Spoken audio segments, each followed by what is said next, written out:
8ই জানুয়ারি আইপ্যাকের প্রতীক জৈনের বাড়িতে হানা দেয় ইডি, আপনারা সকলেই জানেন। এবং তারপর হার্ড ডিস্ক নেওয়াতে মমতা বন্দ্যোপাধ্যায়ের হস্তক্ষেপ, আর সেই অভিযান ব্যর্থ হয়। কালকে সুপ্রিম কোর্টে সেই মামলার শুনানি রয়েছে, অর্থাৎ ইডি বনাম মুখ্যমন্ত্রীর মামলার শুনানির সম্ভাবনা রয়েছে। অতুল, কালকেই মামলার শুনানির সম্ভাবনা রয়েছে সুপ্রিম কোর্টে। তুমি জানো যে 8ই জানুয়ারি যখন ওই কয়লা পাচার কাণ্ডের তদন্তে নেমে ইডি আইপ্যাকের ডিরেক্টর প্রতীক জৈনের বাড়ি এবং অফিসে তল্লাশি অভিযান চালায়, সেই সময় যে অভিযোগটা ওঠে, মুখ্যমন্ত্রী মমতা বন্দ্যোপাধ্যায় তিনি পুলিশ প্রশাসনের কর্তাদের নিয়ে গিয়ে ইডির তল্লাশিতে বাধা দিয়েছেন এবং ইডি তল্লাশি করে যে সমস্ত নথিপত্র বাজেয়াপ্ত করেছিল সেগুলো মুখ্যমন্ত্রী জোর করে নিয়ে চলে আসেন। এইটা ছিল ইডির অভিযোগ।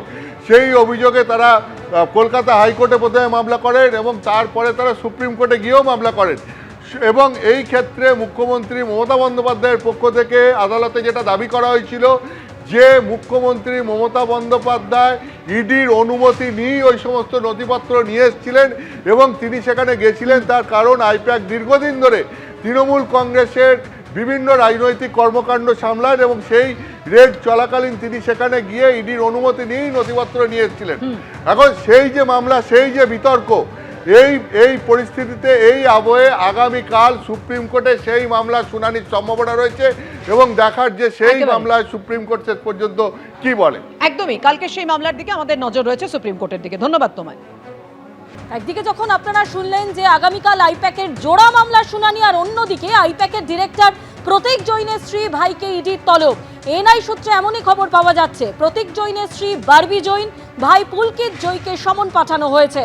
হাভালা মামলায় কালই দিল্লি দপ্তরে হাজিরার নোটিশ।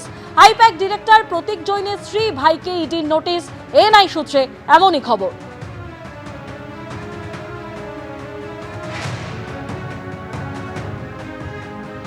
আইপ্যাকের ডিরেক্টরের গ্রেপ্তারি নিয়ে কংগ্রেস নেতা অধীর রঞ্জন চৌধুরী কি বলছেন, শুনুন।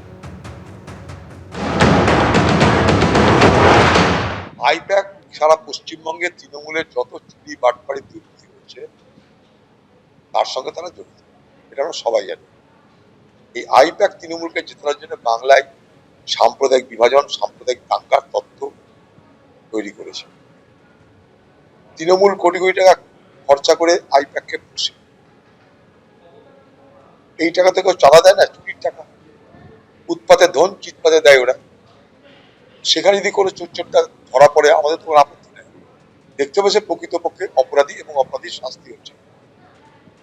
বাকি ইডি অনেক কিছুই করে, উচিত হয় না তার পরিণাম।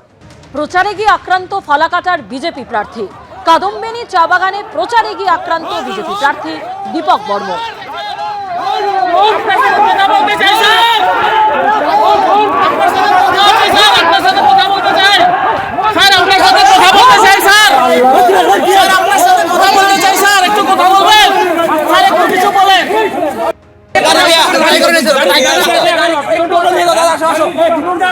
আমাদের প্রতিনিধি রাজা এই মুহূর্তে টেলিফোনে আমাদের সঙ্গে রয়েছেন। রাজা, ঠিক কি হয়েছে, কি কারণে এরকম পরিস্থিতি তৈরি হলো?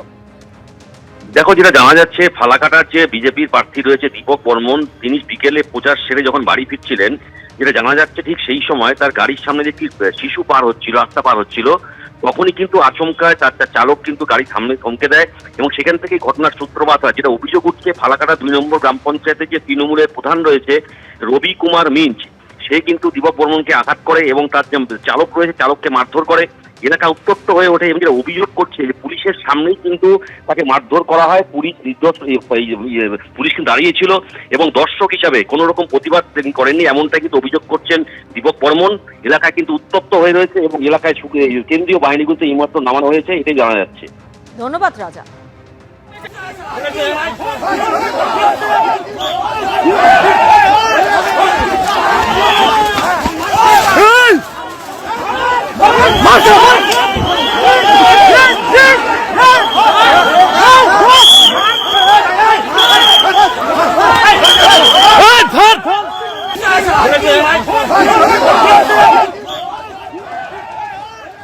এবিপি আনন্দ এগিয়ে থাকে, এগিয়ে রাখে।